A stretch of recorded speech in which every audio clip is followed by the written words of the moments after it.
Assalamualaikum warahmatullahi wabarakatuh. Berjumpa lagi dengan kami di channel Sajadah Kiai. Kali ini kami akan membahas profil Pondok Pesantren Ashabul Kahfi Semarang. Ponpes Ashabul Kahfi Semarang adalah salah satu pondok pesantren terbesar di Jawa Tengah, terletak di Jalan Cangkiran Gunung Pati KM 3, Kelurahan Polaman, Kecamatan Mijen, Kota Semarang, Jawa Tengah, Indonesia. Diresmikan pada tanggal 13 Juli tahun 2009, pada awalnya pesantren ini hanya memiliki dua lembaga yakni SEM dan SEM dengan santri tanda kurang lebih 200 anak.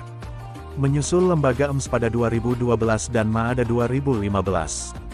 Dan pada ulang tahunnya yang ke-10 pesantren ini telah memiliki 5 lembaga pendidikan formal.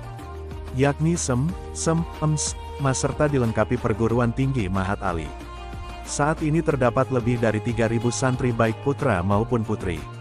Santri-santri tersebut berasal dari berbagai kota di seluruh Indonesia, dari Aceh sampai Papua, dan tersebar dalam 3 kampus. 2 komplek putra dan 1 komplek putri. Pondok Pesantren Ashabul Kahfi terus-menerus berupaya melakukan inovasi baik pendidikan, budaya dan ekonomi serta meningkatkan sarana dan prasarana untuk mengimbangi pelaksanaan pembelajaran guna mencetak generasi umat yang beriman dan bertakwa kepada Allah SWT, berpendidikan dan berpengetahuan luas, tidak mengenal dikotomi keilmuan serta selalu berupaya memperjuangkan agama Islam sesuai dengan kemampuan yang berdasarkan pada Al-Quran dan Hadis, sehingga menjadi investasi berharga bagi bangsa, negara dan agama demi menggapai ridho Allah SWT. Berdiri pada tahun 2009, Pondok Pesantren Ashabul Kahfi terus-menerus berupaya melakukan inovasi baik pendidikan, budaya dan ekonomi serta meningkatkan sarana dan prasaran untuk mengimbangi pelaksanaan pembelajaran guna mencetak generasi umat yang beriman dan bertakwa kepada Allah SWT, berpendidikan dan berpengetahuan luas, tidak mengenal dikotomi keilmuan serta selalu berupaya memperjuangkan agama Islam sesuai dengan kemampuan yang berdasarkan pada Al-Quran dan Hadis, sehingga menjadi investasi berharga bagi bangsa, negara dan agama demi menggapai ridho Allah SWT. 1. Latar belakang berdirinya Ponpes Ashabul Kahfi. Ashabul Kahfi didirikan untuk negeri. Ashabul Kahfi didirikan untuk para generasi muda yang sanggup meneruskan cita-cita para pendiri bangsa, yaitu keutuhan NKRI yang berdasarkan Pancasila dan UUD 1945. Ashabul Kahfi didirikan untuk ikut menegakkan dan membumikan akidah ahli sunnah wal jamaah petik terbalik di bumi pertiwi yang kita cintai ini. Mengapa akidah ahli sunnah wal jamaah petik terbalik yang harus kita ikuti? Karena satu-satunya akidah yang asli dan murni seperti yang diajarkan oleh Nabi dan para sahabatnya.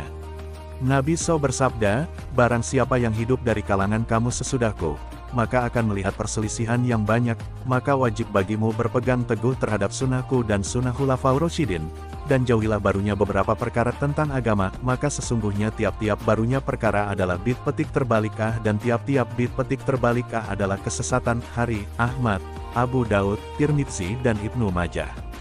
Hadits Nabi yang lain, "Umatku tidak akan bersepakat pada kesesatan. Oleh karena itu apabila kalian melihat terjadinya perselisihan, maka ikutilah kelompok mayoritas terbanyak." Hari, Ibnu Majah dan Tobroni. 2. Mengapa dinamakan Ashabul Kahfi? Artinya para penghuni gua yang lebar. Pondok yang berdiri pada tanggal 13 Juli 2009 per 20 Rajab 1430 kami namakan tujuannya adalah supaya mengikuti kebaikan yang telah dilakukan oleh orang lain. Dalam hal ini adalah 7 pemuda Ashabul Kahfi, pengikut Nabi Isa AS. Mereka memiliki keistimewaan yang patut diikuti oleh setiap generasi muda, yaitu kuat dalam keimanannya, jujur dan syaya petik terbalik.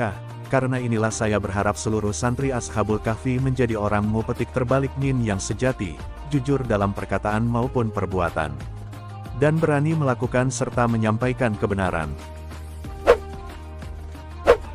3. Asas pendidikan dan pengajaran. Ponpes Ashabul Kahfi menerapkan asas keseimbangan, yaitu, para santri berhak mendapatkan ilmu pengetahuan yang berkaitan dengan keduniaan dan juga yang berkenaan dengan keakhiratan. Demikian ini sesuai dengan isyarah atau petunjuk Al-Qur petik terbalik dan hadits, firman Allah QS. Al-Qasas ayat 77 artinya, dan carilah pada apa yang telah dianugerahkan Allah kepadamu, kebahagiaan negeri akhirat, dan janganlah kamu melupakan kebahagiaanmu dari kenikmatan duniawi. Surat Al-Baqarah ayat 201 artinya, ya Tuhan kami, berilah kami kebaikan di dunia dan kebaikan di akhirat dan peliharalah kami dari siksa neraka. Hadits Nabi riwayat Ibnu Asakir dan Anas, bukankah orang yang paling baik di antara kamu orang yang meninggalkan kepentingan dunia untuk mengejar akhirat atau meninggalkan akhirat untuk mengejar dunia sehingga dapat memadukan keduanya. Sebagai sarana menumbuhkan jiwa mandiri, kegiatan berorganisasi diatur langsung oleh santri dengan bimbingan dan monitoring Dewan Ustadz dan Ustazah atas arahan dan rekomendasi pengasuh. Dengan demikian setiap kegiatan santri menjadi sarana strategis kondusif untuk menanamkan nilai filsafat dan hidup pesantren yang terpancang dalam jiwa meliputi keikhlasan, kesederhanaan, berdikari ukhuwah Islamiyah dan jiwa kebebasan yang mengacu pada nilai kehidupan Islami dengan disiplin dan tanggung jawab sebagai alatnya. Kegiatan ekstra lainnya seperti berorganisasi, bela diri, olahraga, kepramukaan, keterampilan dan kesenian merupakan sarana dalam membentuk pribadi mukmin yang berkarya sesuai dengan kompetensi yang dimiliki untuk mencapai tujuan, yaitu berakhlakul karimah, berjiwa raga sehat, berpengetahuan luas dan berpikiran moderat sesuai dengan akidah agama Islam. Tidak hanya itu, kemandirian ekonomi menjadi salah satu aspek yang ditanamkan sejak dini kepada para santri. Badan-badan usaha milik pondok pesantren yang dikelola langsung oleh para santri dan para ustadz didirikan tidak hanya untuk memenuhi kebutuhan santri dan masyarakat, melainkan juga sebagai wahana menumbuhkan jiwa berdikari dan wirausaha serta mewujudkan kemandirian ekonomi pondok pesantren. Ashabul Kahfi tidak mewajibkan para santrinya untuk hafal sekian nadoman, mereka lebih dituntut dalam pemahaman, mengingat kebanyakan santri berotakan sedang dan banyaknya materi pelajaran yang harus mereka terima. Target utama Ashabul Kahfi adalah santri yang menyandang predikat B4 berkualitas, berakhlak, bermanfaat dan barokah. Begitu pula tidak diwajibkan menghafal Al-Qur petik terbalikan dan menargetkan umur 15 tahun hafal 2 juz, 3 tahun kemudian tambah 2 atau 3 juz dan umur 18 tahun hafal 5 atau 6 juz, dan seterusnya. Namun pesantren membuka dan melayani para santri yang ingin menghafalkan Al-Qur petik terbalikan.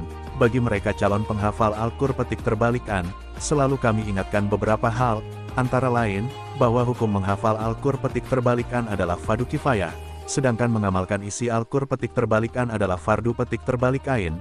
Orang yang pantas dinyatakan dan dinobatkan sebagai seorang hafido adalah orang yang benar-benar hafal 30 juz, bukan yang baru hafal 5/6 juz. Menurut hadits Nabi, ada beberapa dosa besar, salah satunya adalah hafal Al-Quran, seberapapun hafalannya, kemudian lupa kocar-kocir hafalannya, dan yang lebih penting adalah niat. Para calon penghafal haruslah niat karena mencari ridho Allah SWT.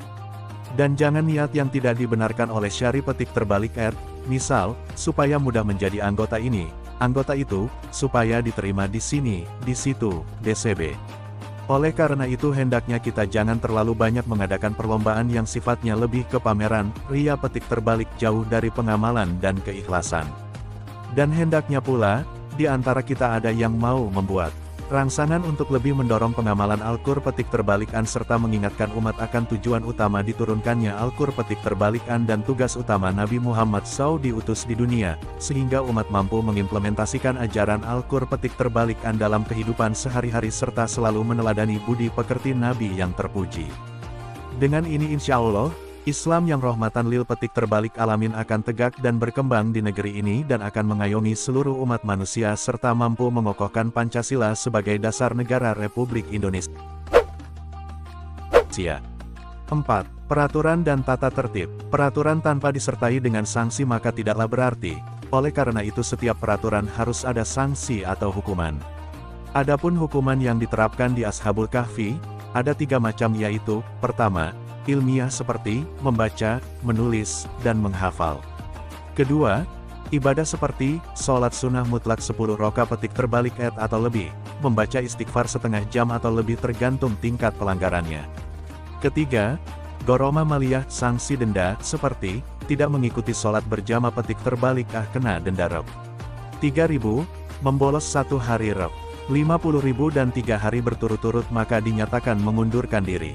Santri yang berkali-kali melanggar aturan dan dirasa sudah sulit untuk diarahkan, maka akan dikembalikan ke orang tuanya. Terima kasih telah menonton video kami. Jangan lupa like, comment, share, dan subscribe channel Sajadah Kiai, serta bunyikan loncengnya agar tidak ketinggalan video-video terbaru kami. Dengan mensubscribe berarti Anda mendukung channel kami serta membuat kami lebih semangat dan konsisten dalam membuat video-video terbaru. Wassalamualaikum warahmatullahi wabarakatuh.